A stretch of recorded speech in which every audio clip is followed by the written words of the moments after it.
What would you do if a desperate animal came to you for help? Why should you care? Because compassion for the abandoned isn't just about animals. It's about us. We all need a second chance. The Adirondack dawn was the kind of bitter cold that makes everything sound sharper and lonelier.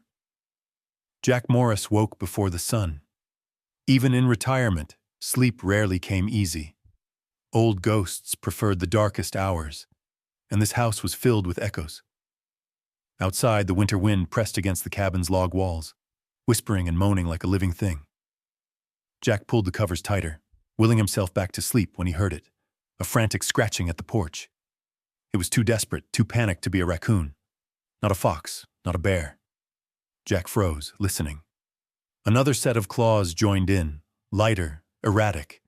A strange whimpering, part bark, part cry, seeped through the door. Jack's breath fogged as he slipped on boots and shrugged into his old paramedic jacket. Instinct drove him forward, heart pounding with a strange mix of dread and curiosity.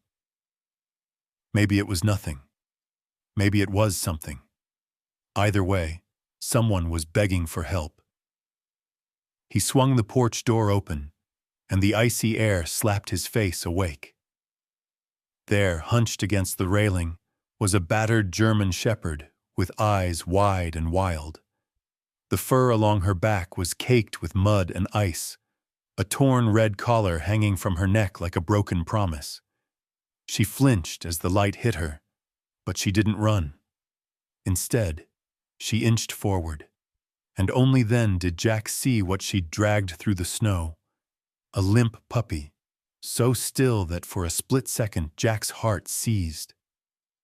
Jack's mind raced through all the what-ifs.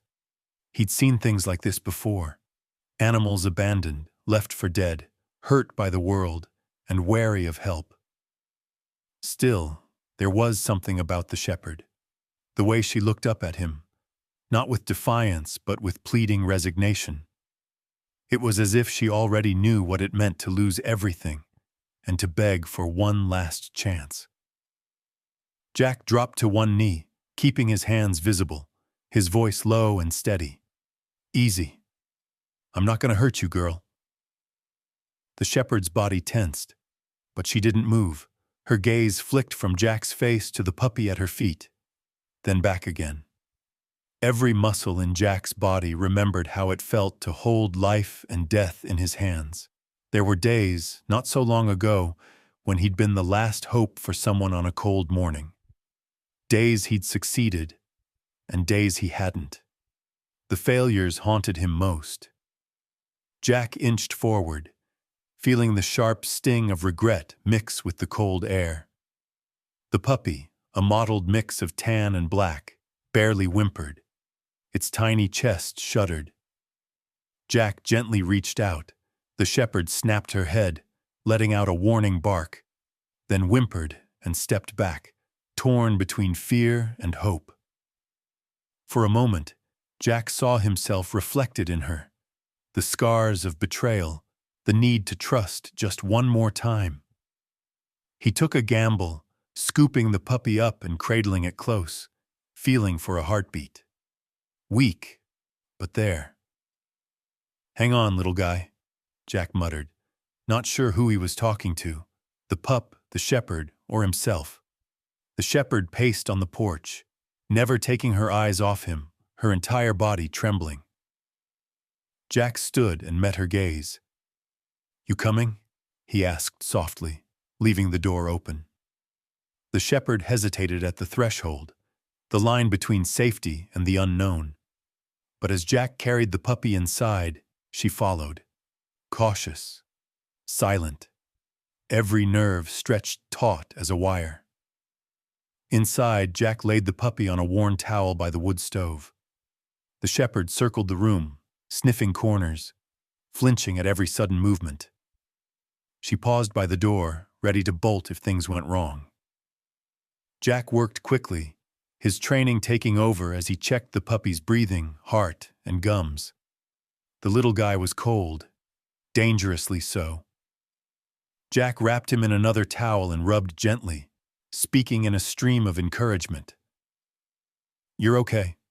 I got you. Just stay with me. The shepherd watched, ears pinned back, tail low. Jack glanced at her. You're not a stray, are you? Someone taught you how to sit, how to stay. He snapped his fingers and pointed to the floor. To his surprise, she sat, hesitant but obedient. Her eyes flickered to the door, as if calculating escape, but she stayed. Jack's cell was old, but it worked. He dialed Dr. Rachel Kim, the only vet for 20 miles, and a friend who'd never turned away a stray. Rachel, it's Jack. I've got an emergency. Puppy, hypothermic, maybe worse. And the mother, well, you'll want to see for yourself. I'll be there in 20, Rachel replied. No questions, just action. Jack hung up, letting the old confidence seep back in. He'd always been the one people called in a crisis. Now, it was his turn to answer the call. While waiting, Jack rummaged for an old blanket, tossing it to the shepherd. She sniffed it, then gently lay beside the puppy, curling around him with a sigh that sounded almost human. For a brief moment, the three of them, man, mother, and pup, formed a fragile island against the cold. As the sky lightened outside, Jack knelt beside the shepherd. She flinched when he raised his hand, so he kept it low, offering his palm. I'm sorry, girl. Whatever happened to you, you didn't deserve it. The shepherd pressed her nose to his hand, just for a second. Then she looked away, and Jack understood. Trust wasn't given. It had to be earned, every single day. He sat on the floor as dawn crept over the mountains, memories of past failures pressing in, but as the puppy whimpered, and the shepherd watched with wary hope, Jack realized this was a test, not just of his skills, but of his humanity. Could he still be someone's last chance? Was it possible, after everything, to save a stranger, and in doing so, save a piece of himself? The answer, he knew, was just beginning to unfold. Jack's kitchen transformed into a makeshift emergency room as the seconds crawled by. He hovered over the battered puppy, a sense of urgency tightening every muscle, driving back the chill that crept from the floorboards. The shepherd, Scout, as he would later call her, stood guard at the threshold, refusing to come closer yet never taking her eyes off her pup. The connection between them was unmistakable. Jack had seen it before, that silent, desperate bond between the wounded and those who refused to give up on them. He grabbed a battered medical bag from the closet, a relic from his paramedic days, stuffed now with dog-eared field guides and emergency supplies instead of human IV kits. Kneeling by the stove, he checked the puppy's temperature. Too cold. Weak pulse. He fumbled through his gear, heart racing. Hypothermia was the immediate threat, but there could be so much more. Internal injuries, dehydration, hidden trauma. He'd seen pups like this in the city, tossed out windows or left in dumpsters, but it hurt more now. Maybe because he was older. Maybe because he recognized his own reflection in Scout's haunted stare. Jack set a pot of water to heat, grabbing towels and bottles to build a makeshift warming nest. He worked quickly, improvising, his movements automatic but his mind fractured by flashes of the past. Once, a long time ago, he'd knelt like this over a little girl pulled from an icy pond. That rescue had not ended well. The memory gripped him, bitter and sharp, as he rubbed warmth into the puppy's tiny paws, fighting to keep hope alive. A car's headlights swept through the window, tires crunching on frozen gravel. Relief swept through Jack. Dr. Rachel Kim had arrived, right on time. She hurried inside with her vet bag slung over one shoulder, her breath fogging in the cold. She didn't pause to say hello. Years in the field had burned the pleasantries out of both of them. What do we have? Rachel knelt beside Jack, her voice calm but clipped. Jack filled her in as she worked, her hands steady, examining the puppy with gentle efficiency. She checked Lucky's heartbeat, took his temperature, and nodded at Jack's quick improvisation. "You did good, Jack. He's hypothermic but responsive. Let's get an IV started." Scout bristled as Rachel approached, her growl low but uncertain. "It's okay, girl," Jack soothed, watching Rachel lower her gaze and offer a gloved hand. Scout sniffed, cautious but not aggressive. "Someone trained her," Rachel murmured. "See how she reads our moves. She's afraid, but not wild." Jack nodded. "There's a collar scar. Looks old. Someone left her behind." Rachel started the IV with practiced skill. "He's a fighter," she said, nodding at the pup. "But we'll have to wait and see. Sometimes the little ones surprise you. Sometimes they just slip away." Her words cut deep, triggering a fresh wave of memories for Jack. Times when he'd tried everything and still lost. He pushed them aside, focusing on the task at hand. Scout pressed closer, watching Rachel's every move, her body tense and trembling. Jack sat beside her, murmuring quietly, "You're doing good, girl. You're safe here." Slowly, tentatively, Scout settled near the stove, never letting Lucky out of her sight. She wouldn't eat, but she didn't bolt. Jack saw flashes of obedience. Scout sat when he gently gestured, turned her head at the sound of her name, but still shied away from the leash Rachel produced. "Abused," Rachel whispered, studying Scout's reactions. "Probably beaten. She trusts just enough to hope, not enough to forget." She scratched Scout's ears softly, her eyes sad. "People can be so cruel." Jack bristled at the thought. He understood betrayal and disappointment all too well, but there was no room for bitterness right now. He needed every scrap of compassion he could muster, not just for Scout and Lucky, but for himself. The hours passed slowly. Rachel ran fluids for Lucky and checked his vitals. Jack stoked the fire and kept watch. Scout paced the kitchen, every sound drawing a wary glance. But she never tried to leave. She was tethered by her devotion, anchored to this tiny, fragile life that depended on her. Jack was struck by the parallel. How often had he stayed in places he didn't trust, simply because someone needed him? Dawn bled into a gray morning. Lucky's breathing grew steadier. Rachel packed up her bag, giving Jack a reassuring look. "Keep him warm. Keep trying fluids. I'll check in tonight." She eyed Scout one last time. She's a good mother. She won't leave him behind. As Rachel left, Jack felt the old isolation return, broken only by the sounds of Scout's restless paws on the wooden floor.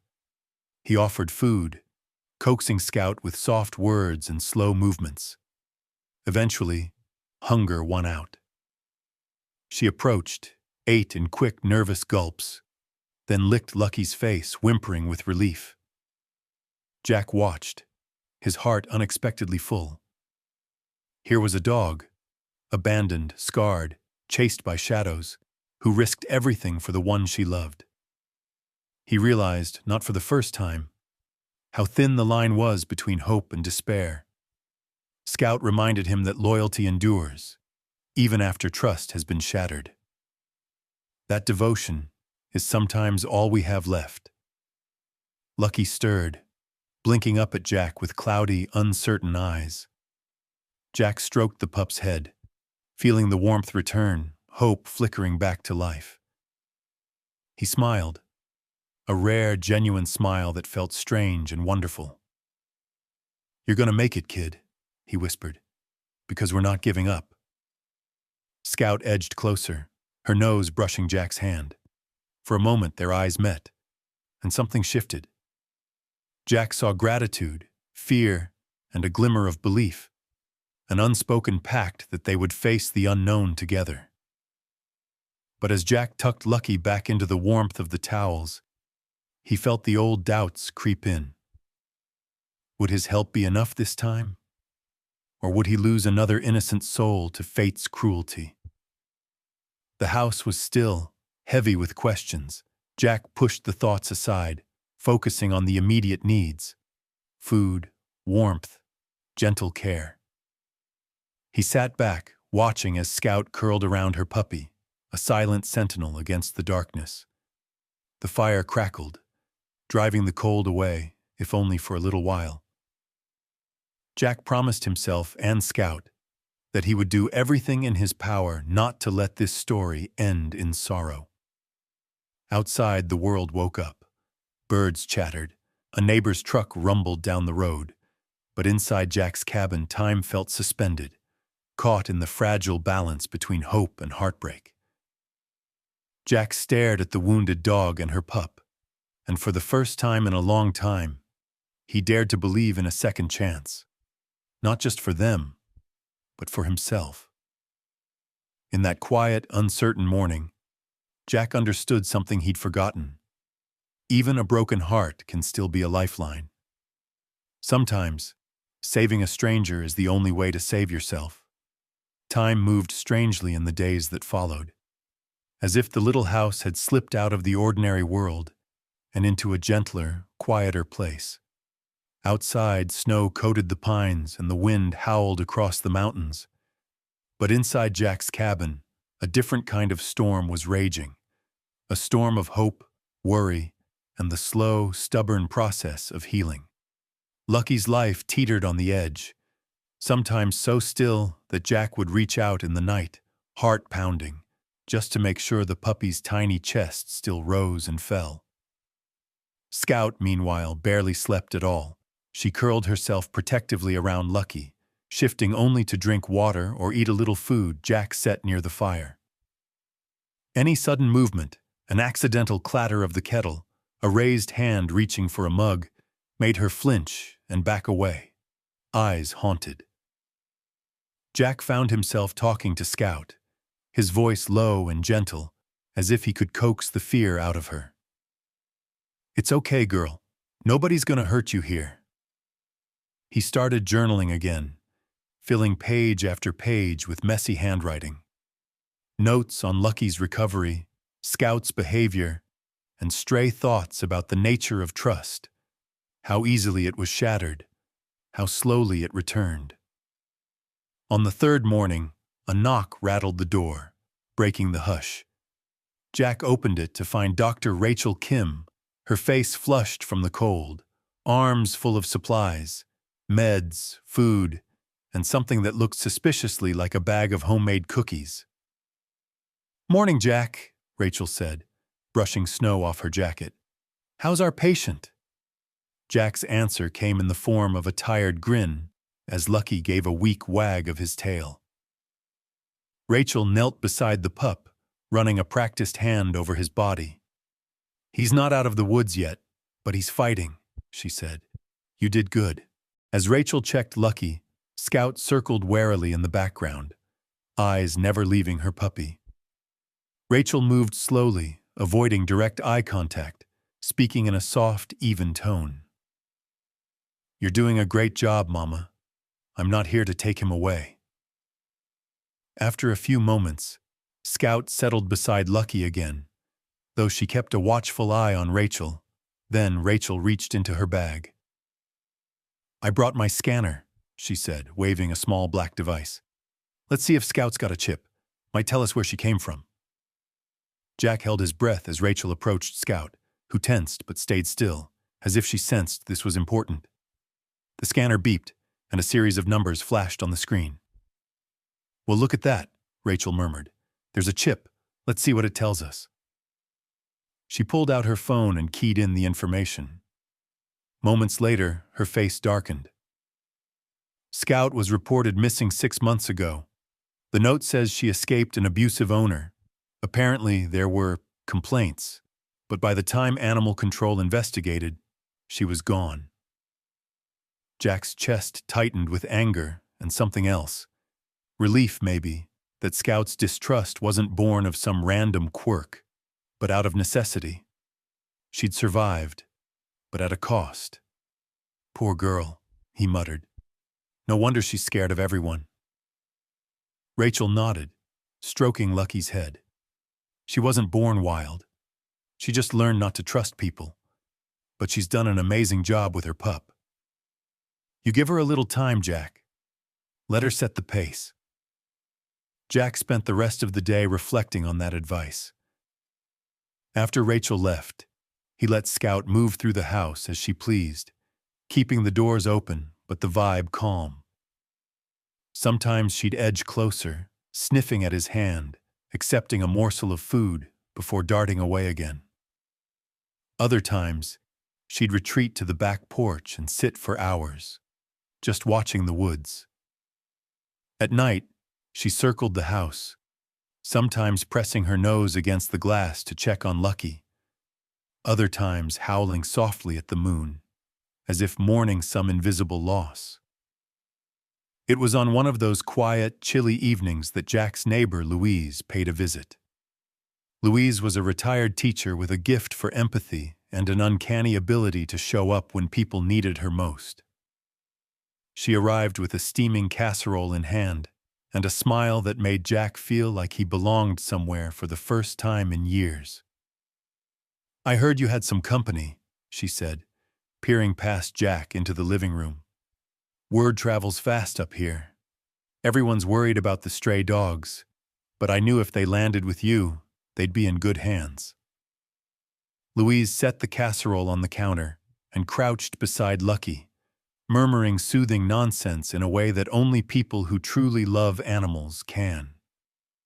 Scout appeared in the doorway, tense and uncertain, but Louise didn't push. She just smiled and slid a piece of ham across the floor, waiting patiently. Jack poured coffee for them both and settled in by the fire. "I don't know if I'm helping or just prolonging things," he confessed, staring into the flames. "Every time Lucky struggles to breathe, I get this feeling like I'm back on the job, watching everything slip through my fingers." Louise listened, her eyes kind. "You're doing what you can. That's all any of us can do.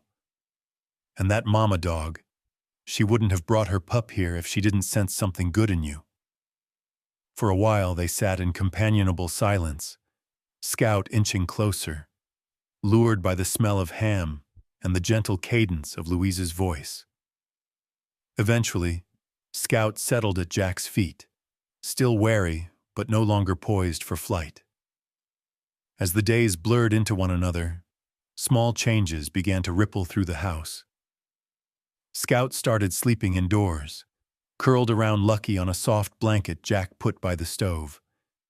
She stopped flinching when Jack moved too quickly, most of the time. At mealtimes, she'd accept food from his hand, licking his fingers with hesitant gratitude. One evening, Louise brought over a box of old collars and leashes, hoping something would fit Scout. As Jack gently sorted through them, Scout watched, ears flat and body tense. The sight of a leash in Jack's hand sent her scurrying to the door, her body language screaming no. Jack put it away immediately.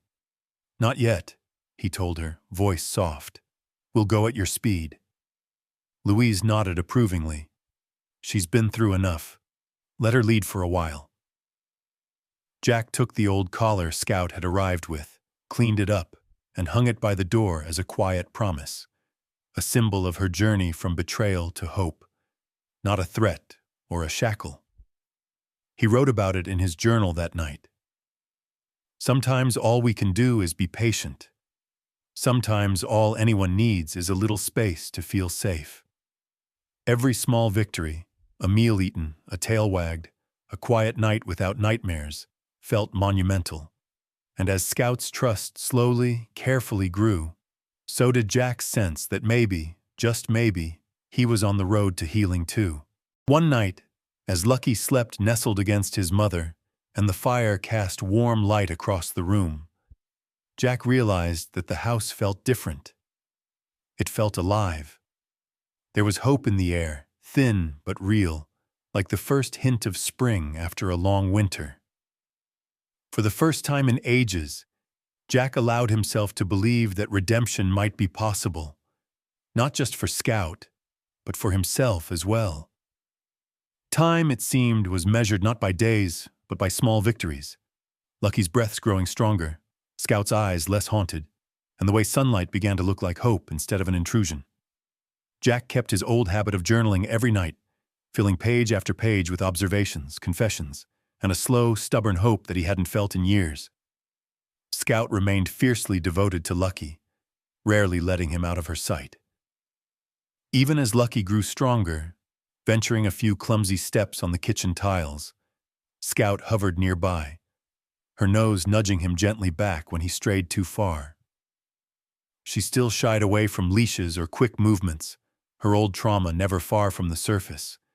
But Jack noticed she'd begun to sleep with her back turned toward the door, trusting that nothing would come for her or Lucky in the night. Jack became attuned to Scout's body language, the subtle lowering of her tail when he spoke softly, the way her ears perked up at Rachel's voice, and the little tremors that ran through her when a car drove by too fast on the nearby road. He realized he wasn't just caring for them. He was learning from them, too. Trust wasn't a switch that flipped overnight. It was a journey, a step forward followed by two cautious steps back. Rachel's visits became a gentle rhythm in their lives. She would arrive with fresh supplies, a bag of treats for Scout, and a smile that eased some of Jack's self-doubt. Together, they monitored Lucky's progress, celebrated his first bark, a weak, scratchy thing that made all three of them laugh, and discussed ways to slowly reintroduce Scout to the world of people. Rachel told Jack, she'll never forget what happened to her, but she might come to believe there's more to the world than pain. Louise became a fixture as well, showing up with casseroles and an endless supply of warm blankets and gentle encouragement. She told Jack stories about other animals she'd fostered, each with their own unique brand of resilience. Some take weeks, some take months, some never come all the way back, but they still find a way to live. Maybe that's the lesson. Don't measure healing by how much is restored, but by how much is discovered. Jack took those words to heart, both for Scout and for himself. He started writing more, notes for an essay, sketches of Lucky curled up on the hearth, reflections on forgiveness. He began to see that he'd spent so many years locked in his own guilt, his own narrow sense of failure, that he'd forgotten how to hope for himself. At night, the little household would gather in the living room, the wood stove humming with warmth. Jack would read quietly or listen to Louise talk about her years teaching, her voice gentle and soothing. Scout would curl protectively around Lucky, her eyes closing in contentment. There were setbacks. One night a thunderstorm rolled through, and Scout hid under the table shaking until Jack sat on the floor with her, whispering comfort until the worst of her panic had faded.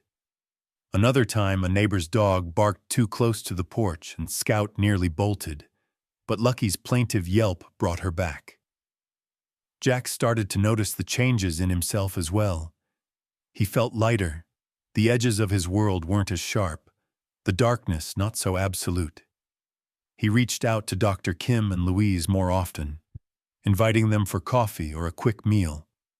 He stopped turning away from the phone when neighbors called to check in, and he even attended a community dinner at Louise's gentle insistence.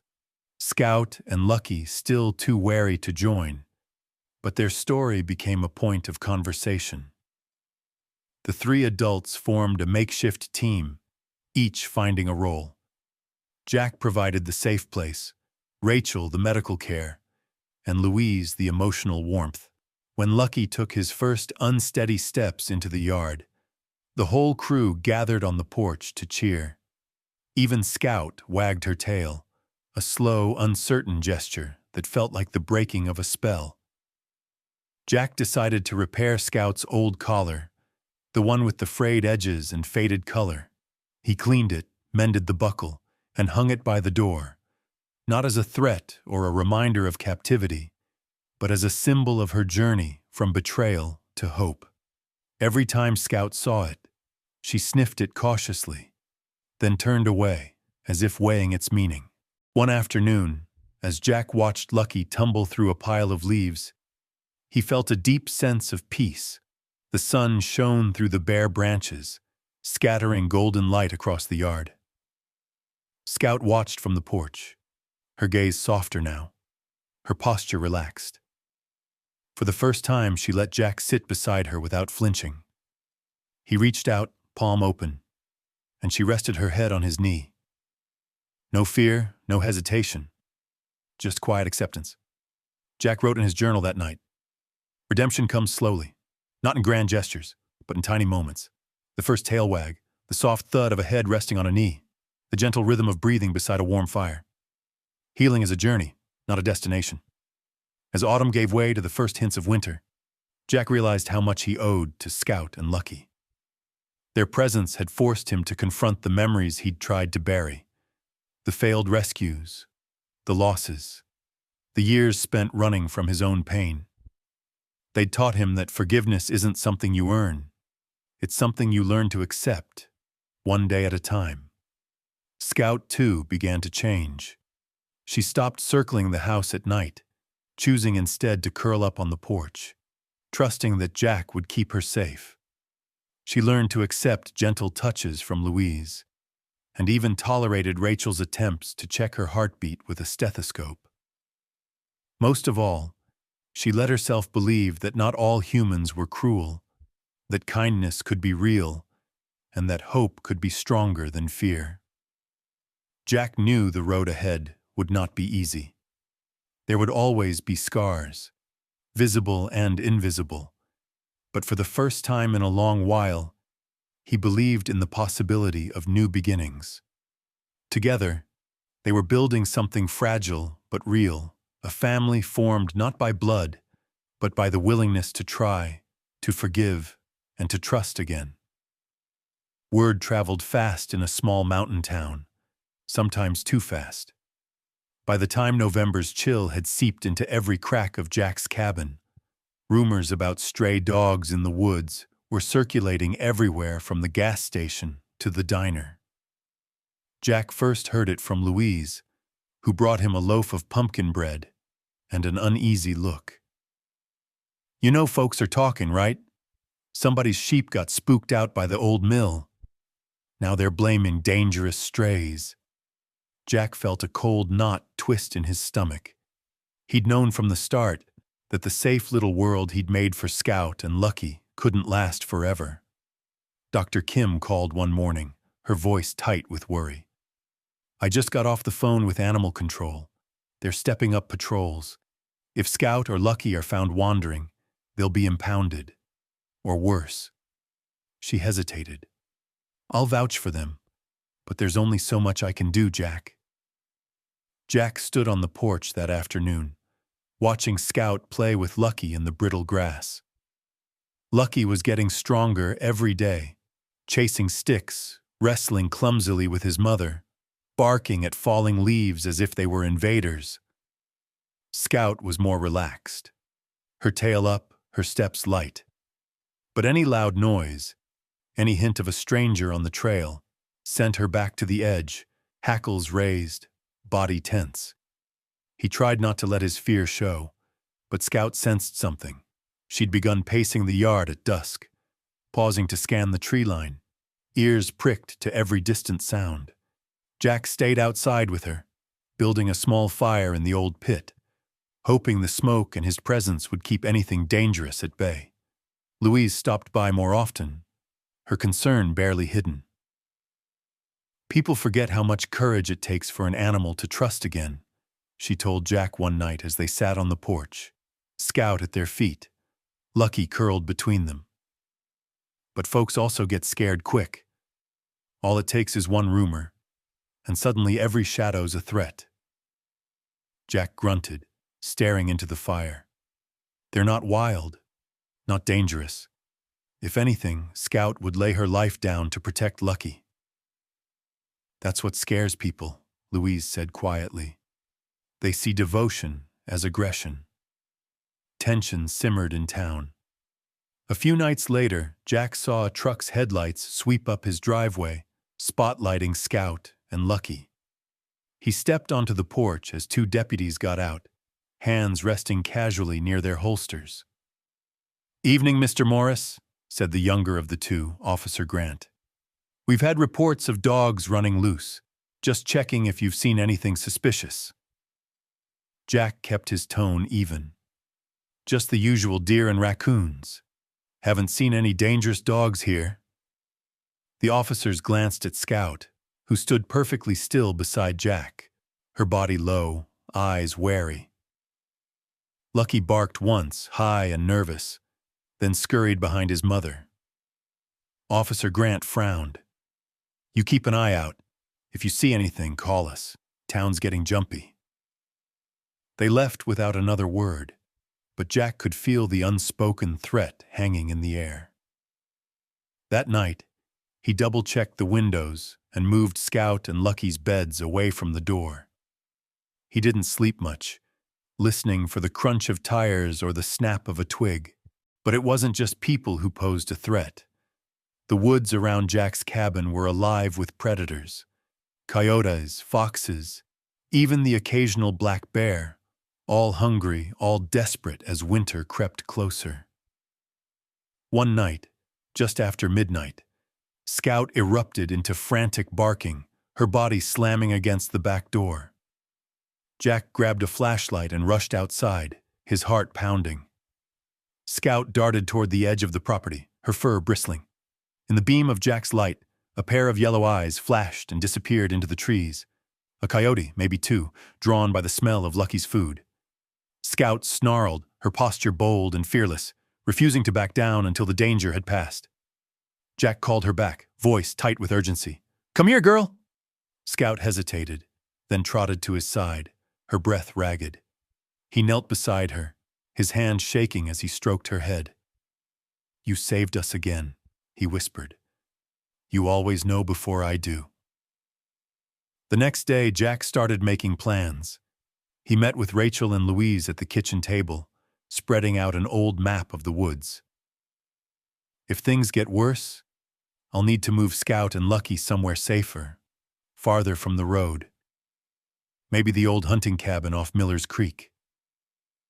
Rachel nodded, tracing a finger along the trails. "That's remote enough. I can bring supplies, check on them every couple of days." Louise added, "I'll help too. No one will find them if they don't know where to look."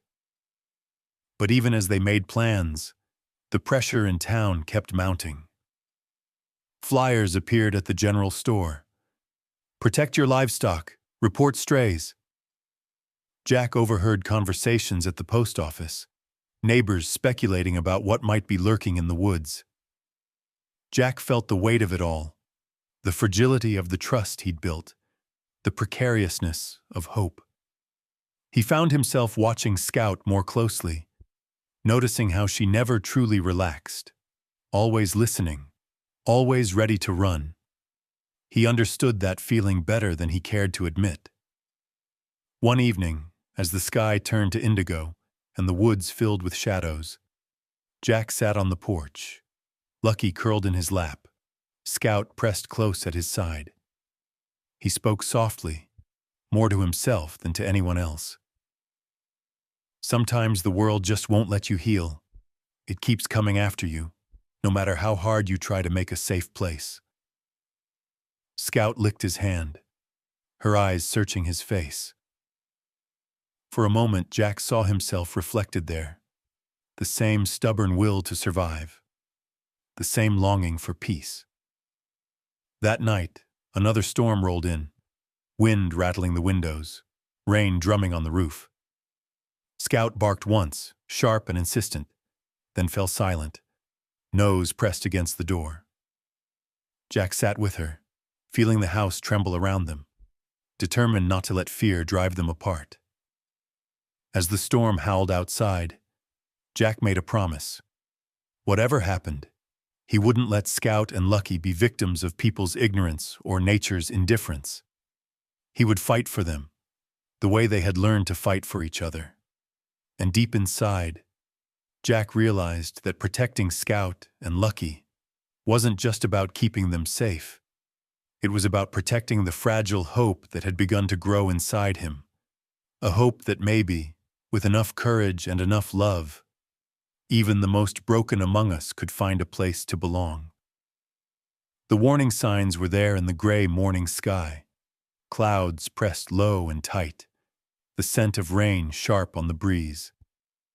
Even the birds seemed to vanish, their calls swallowed by a silence that felt heavy and expectant. Jack checked the weather radio, frowning as the static-laced voice announced a severe storm warning. He moved through the cabin with practiced efficiency, stacking firewood, checking flashlights, and laying out extra blankets by the stove. The plan had been set. Rachel, Louise, and Jack would quietly move Scout and Lucky to the old hunting cabin off Miller's Creek before things in town escalated further. The spot was remote, known only to a handful of people, tucked beneath towering pines and shielded from the road. Jack had spent the last afternoon hauling supplies, canned food, bottled water, even Scout's repaired collar and Lucky's favorite blanket. The place was ready. Now they just needed a window of calm weather. But that window slammed shut before they could act.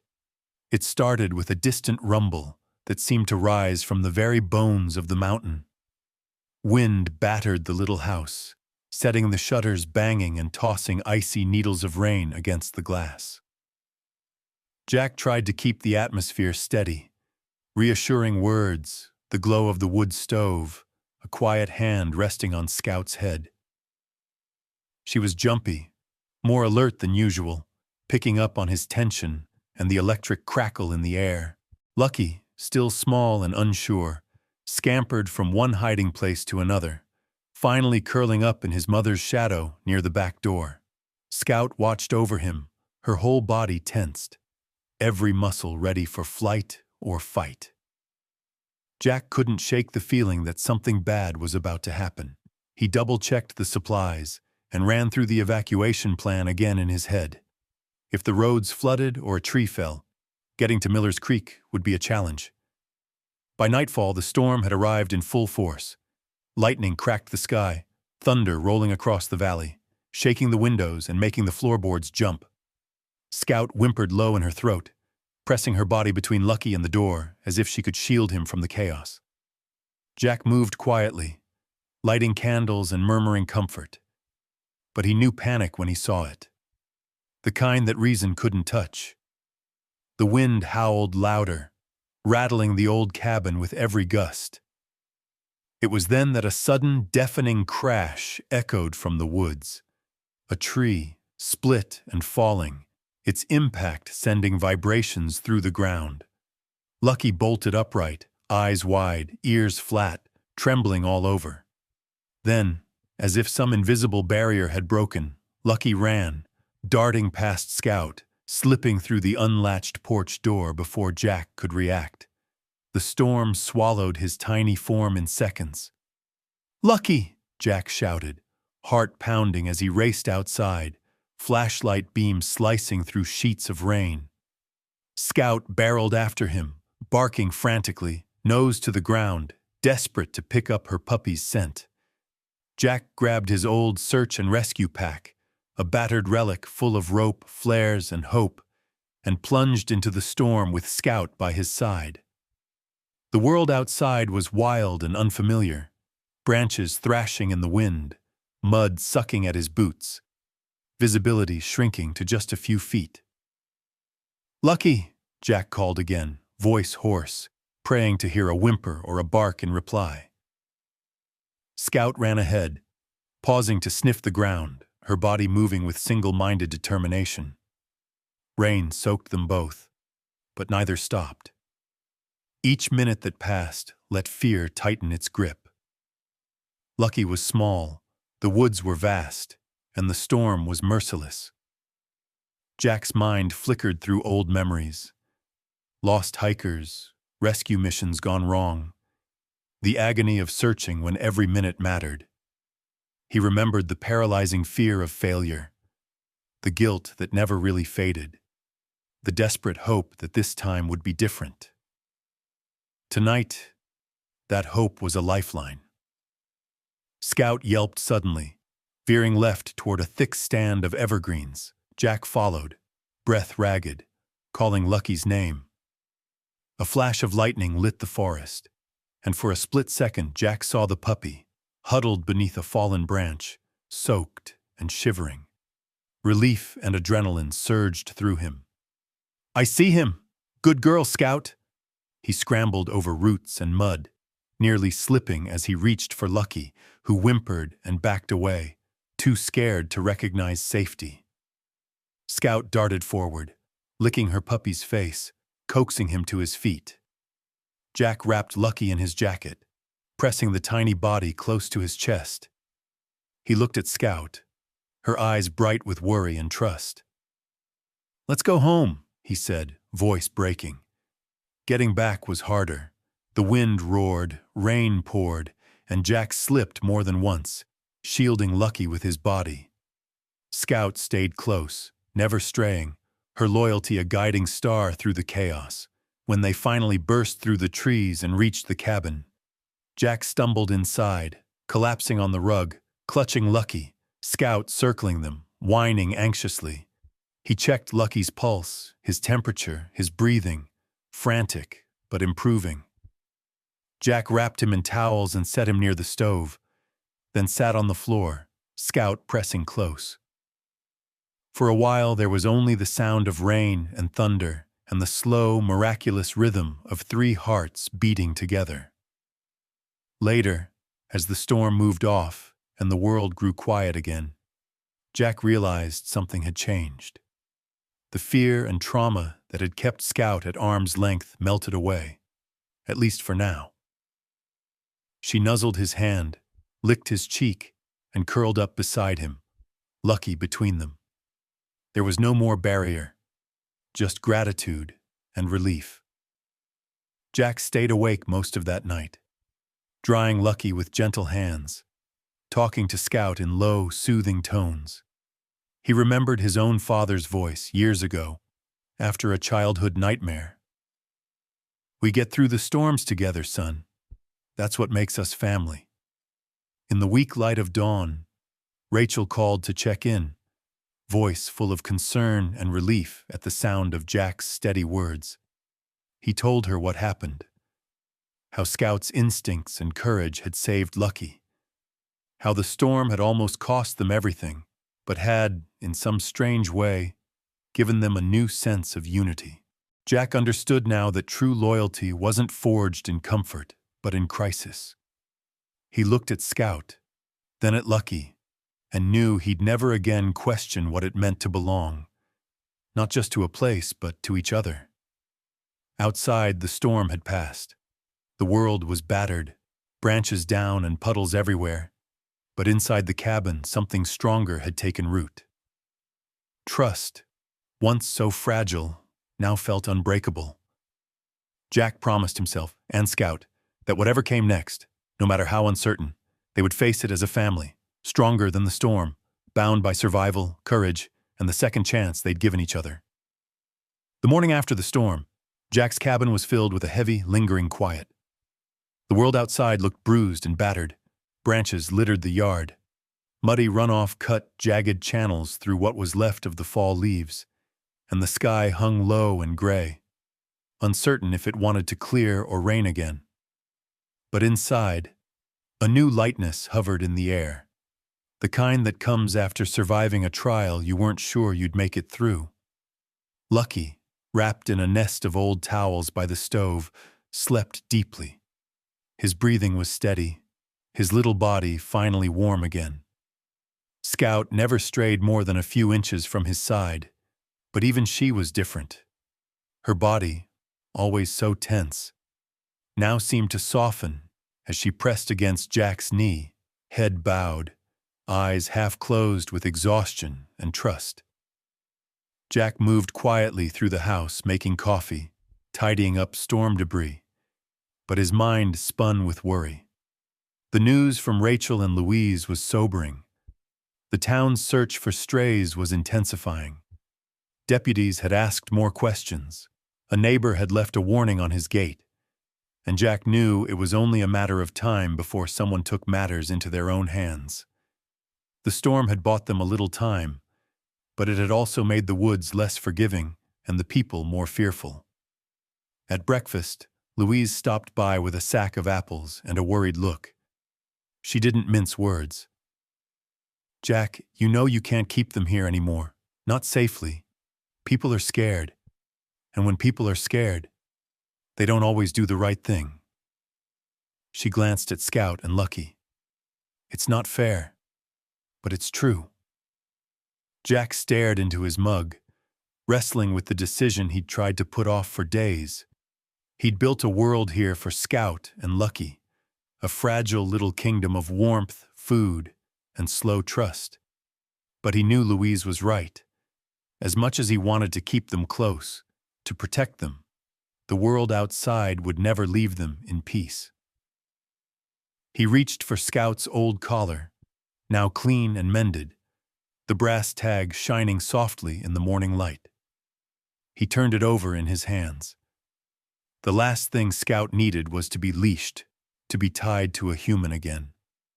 But maybe, he thought, it could mean something different this time. A symbol not of ownership, but of care, of a journey survived together. Rachel arrived that afternoon, bringing a carrier full of supplies for the trip and one last checkup for Lucky. The puppy had bounced back faster than anyone could have hoped. He tumbled around the kitchen, barking at dust motes and gnawing at Scout's tail, blissfully unaware of the tension in the room. Rachel knelt beside Jack. "You're doing the right thing," she said gently. "You gave them a chance. Now you're giving them their freedom." The plan was simple. At dusk, when the town quieted and the search parties went home, Jack would lead Scout and Lucky to the old den deep in the forest, a hidden place, safe from people and roads, stocked with food and blankets. He'd built a small shelter there, tucked under a stand of pines, as secret as any place could be. It wasn't forever, but it was enough. Scout could choose her own path now, no longer running from humans, but running toward a life she deserved. As the sun slipped behind the mountains, Jack packed a knapsack, food, water, a warm blanket, a flashlight, and Scout's collar. Louise hugged him at the door, tears shining in her eyes. "You're braver than you know, Jack. Sometimes love means letting go." Scout seemed to sense the change. She moved easily at Jack's side, Lucky bounding between them, full of puppy energy. The woods were cold, but alive with the smells of damp earth and pine needles, the last songbirds calling to each other as dusk fell. The walk was long and quiet. Jack talked softly as they went, telling Scout about the first time he'd come to these woods, about the mistakes he'd made, about the guilt he'd carried for so long. He wasn't sure she understood the words, but he believed she felt the emotion, the weight and the relief, the ache and the hope. They reached the den as night settled over the trees. Jack knelt on the cold earth, spreading the blanket and setting out the food. Lucky nosed around the shelter, exploring every corner. Scout stood beside Jack, watching him closely. He slipped her collar over her head, not to tether her, but to give her back a piece of herself, her name, her story, her survival. Jack pressed his forehead to Scout's, his hands trembling as he stroked her fur. "You're home now," he whispered. "You did it. You saved your pup. You trusted me. I'll never forget you." Scout licked his cheek. A single, gentle touch, Lucky nuzzled Jack's hand, and for a moment all the pain and struggle and heartbreak of the past months melted into something new, a bittersweet gratitude, a love that didn't need possession or proof. Jack stayed for a while, sitting quietly as Scout and Lucky settled into their new home. The woods felt different now, not a place of exile, but a place of possibility. He watched Scout curl protectively around Lucky, watched the slow, even rise and fall of their bodies as they drifted to sleep. Finally, as the stars flickered into view above the pines, Jack stood. He took one last look at Scout, who lifted her head and watched him with calm, unwavering eyes. There was no fear now, no desperate plea for help, just understanding and a kind of peace. Jack walked away, the cold air biting his cheeks, his heart both aching and lighter than it had been in years. He wiped his eyes as he crossed back through the trees, hearing, or maybe just imagining, a soft bark behind him, a farewell, a promise, or maybe just a thank you. By the time he reached the cabin, night had settled fully, and the porch light glowed in the darkness. Jack stood for a long time on the steps, listening to the silence, feeling the fullness and the emptiness of what he had done. Letting go, he realized, was the hardest thing he'd ever done. But it was also the bravest. Love, real love, wasn't about holding on forever. It was about having the courage to set someone free, to trust they would find their way, and to believe that kindness could ripple outward, even when you could no longer see it. That night, Jack wrote in his journal, "Sometimes the truest test of love is not in rescue, but in release. The bond remains, even when the path divides." And somewhere deep in the woods, Scout and Lucky began a new chapter, carrying with them the trust, hope, and courage they'd built, together, with the man who'd opened his door and his heart to a pair of strangers in need. When Jack stepped back onto his porch after that difficult farewell in the woods, a strange kind of silence greeted him. The house felt emptier than ever, the absence of Scout and Lucky like a hollow space where warmth had once lived. For a moment, he thought he'd hear the soft padding of paws or the faint whimper of a puppy in the corner. But the only sounds were the creaking of the old wood and the distant rustling of the wind through the trees. Days passed like this, quiet, almost too quiet. Jack found himself lingering at the door, half expecting to see Scout's watchful eyes peering back or Lucky's clumsy trot across the yard. But they were gone, living the life he had prayed they'd find, free and safe in the deep forest's embrace. Then the little things began to happen. A pine cone left on the doorstep, a faded glove tangled in the fence, a scrap of worn cloth caught on a branch near the porch steps. At first, Jack thought the neighborhood kids were playing tricks, but then he spotted a tuft of fur, soft, golden brown, the unmistakable mark of Scout's coat. A small smile cracked Jack's weathered face. It was as if Scout was leaving him little gifts, tokens of gratitude from a life that had once been so broken and now was healing. The emptiness of the porch filled just a little.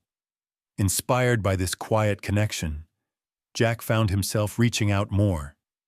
He started writing, telling the story of Scout and Lucky, not just the rescue, but the lessons, the struggles, the hope. Words flowed from him like a long-held breath released, pages filled with reflections on compassion, trust, and the courage to let go. He began volunteering at Dr. Rachel Kim's animal rescue clinic, offering his time and skills to care for other strays and injured animals. Rachel welcomed him warmly, grateful for the extra hands and the stories he shared.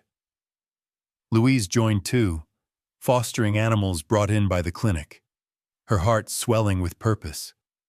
Jack also rekindled connections with his neighbors. He started having dinners with Louise and a small group from the community, quiet evenings of food, laughter, and shared stories. The walls he'd built around himself over years of isolation began to crumble, replaced by a fragile but growing sense of belonging. Scout and Lucky's story became a beacon in town, inspiring others to act with kindness and courage. Rachel expanded her rescue efforts, organizing community education on animal welfare and the importance of compassion for the abandoned. Louise's home filled with new foster animals, each one a reminder of the ripple effect that one act of kindness could create. Jack often found himself sitting on his porch in the evenings, the air cool and the sky darkening. He thought about Scout's fierce loyalty, Lucky's hopeful spirit, and the quiet strength that had carried them through so much. The gifts on the porch were reminders, not just of their gratitude, but of the lasting impact they'd had on his life. Though the physical presence of Scout and Lucky was gone, their influence was woven into the fabric of the community and into Jack's heart. He realized that rescue wasn't just about saving lives. It was about building connections, fostering trust, and creating a network of care that could extend far beyond one person or one family. Jack penned his reflections in his journal, the pages now thick with stories and lessons. Compassion ripples outward like stones tossed into a pond. One act of kindness can awaken hope in others, changing lives in ways we may never fully see. And sometimes, just as the sun dipped below the horizon, Jack swore he could see two shapes at the edge of his yard, watchful, steady, eyes filled with recognition. Scout and Lucky, healthy and free, reminding him that even when we let go, the bonds of love and trust remain unbroken. As the seasons shifted and the days grew shorter, Jack found himself drawn deeper into reflection. His journal, once a place to record facts and observations, had become a sanctuary of thoughts and truths that touched him more than he ever expected. The story of Scout and Lucky, of a desperate mother and her fragile pup, had become, in many ways, his own story as well. He realized that compassion for the abandoned was both a risk and a necessity. Scout's deep mistrust was not a flaw, but a testament to every soul who had been let down, betrayed, or broken. Her survival depended on guarding herself fiercely, just as Jack had learned to guard his heart after years of failure and regret. Yet, through patience, kindness, and unwavering care, trust could be relearned. Not easily, but inevitably. Jack began sharing these reflections at local events and community gatherings. His voice, once quiet and hesitant, grew steady as he spoke about the fragile beauty of trust and the courage it took to open the door to another being, human or animal, after trauma. He emphasized that true rescue was not about possession or control, but about empowering others to heal and choose their own way. When we think of saving, he said once, looking out at a room of attentive faces, we often imagine taking charge, fixing what's broken, making someone ours. But rescue is more than that. It's about giving freedom, about letting those we love find their own path. That's what Scout taught me. Jack reflected on his own past as a paramedic, how sometimes the weight of failure had crushed him, how the memory of lives lost lingered like a shadow. He saw now that redemption after trauma was possible, but only through patience, honesty, and gentleness. Both he and Scout were living proof that betrayal, guilt, or pain need not be the end of the story. He wrote extensively about letting go, how holding on too tightly can become a form of selfishness, trapping both the rescuer and the rescued in patterns of fear and control. The greatest act of love, he learned, was the courage to release, to trust that others could find their own way to healing and happiness. Jack spoke about the fragile boundary between us and them, between human and animal, between self and other. Trust, once given, changed both sides, breaking down walls and building bridges where once there were only scars. He challenged his listeners to see stray dogs, abandoned people, and even their own past mistakes not as burdens, but as invitations to compassion. These lessons rippled through the town, Neighbors who once avoided the woods now volunteered to help Rachel's clinic. Parents brought children to meet Scouts Haven's foster animals, teaching the next generation kindness. Jack found himself at the center of a quiet but powerful movement, one born from a single act of opening a door to a desperate dog on a freezing dawn. At home, Jack continued to write.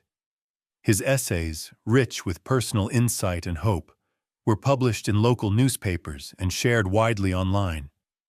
The story of Scout and Lucky became more than a rescue. It was a parable about healing, resilience, and the transformative power of empathy.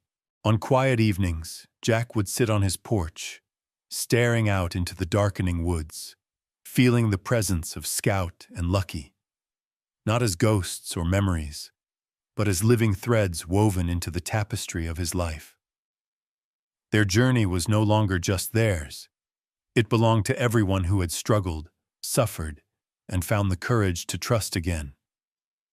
He ended one of his most heartfelt essays with these words: "Every act of kindness, especially for those abandoned or betrayed, can change a life, including your own. Healing is a journey best walked with patience, respect, and the willingness to let go. True family and community are built not by blood, but by the courage to care for strangers as your own. Redemption is always possible when trust is given another chance." Jack's own heart, once heavy with guilt and fear, had become lighter. He knew the road ahead would not be without challenges, but with every step, he carried the lessons Scout and Lucky had taught him: that love is not possession, that healing takes time, and that trust, fragile and fierce, is the bridge between broken souls. Months had passed since Jack last saw Scout and Lucky on his porch. Life had settled into a new rhythm, quiet, steady, and filled with purpose. The cabin felt different now, no longer just a refuge for a broken man, but a beacon of hope for a community awakening to compassion. Jack's essay, "What Would You Do for a Stranger's Life?" had been published in the regional paper and shared widely online. It struck a chord with readers far beyond the sleepy mountain town, inspiring acts of kindness, volunteerism, and new conversations about rescue, not just of animals, but of people who had been overlooked, abandoned, or forgotten. With Rachel and Louise, Jack helped found Scouts Haven, a program pairing rescue animals with people recovering from trauma: veterans, abuse survivors, the lonely and lost. The sanctuary was small at first, but it grew quickly, fueled by stories like theirs and the belief that healing could happen in the company of another soul. On the anniversary of that freezing dawn when Scout had scratched at Jack's door, he stood at the edge of his yard as the sun dipped low. The shadows stretched long, and then, from the tree line, came two figures: Scout and Lucky, healthy and strong. Scout's eyes met Jack's, calm and steady, filled with recognition and peace. Jack's heart swelled as Scout approached, pressing her head to his hand, Lucky wagging his tail happily beside her. The reunion was quiet but profound, a testament to the journey they'd shared, the trust they'd built, and the love that endured beyond words. That evening, at a community gathering under strings of twinkling lights, Jack spoke softly but with conviction. "We all carry scars, from abuse, from loss, from fear. But compassion and courage can heal if we risk opening the door. The love you give to a lost soul may save you both." He looked around at faces: neighbors, friends, strangers brought together by stories of hope. Every act of kindness, especially for those abandoned or betrayed, can change a life, including your own. Healing is a journey best walked with patience, respect, and the willingness to let go. True family and community are built not by blood, but by the courage to care for strangers as your own. Redemption is always possible, for people and animals, when trust is given another chance. Scout lay at his feet, Lucky's head resting gently on her paws. Jack smiled, feeling the deep ripples of kindness spreading outward, through the community, through the lives touched, through the hearts opened. He thought back to that cold dawn, to the frantic scratching at the door, to the fragile lives that had changed everything.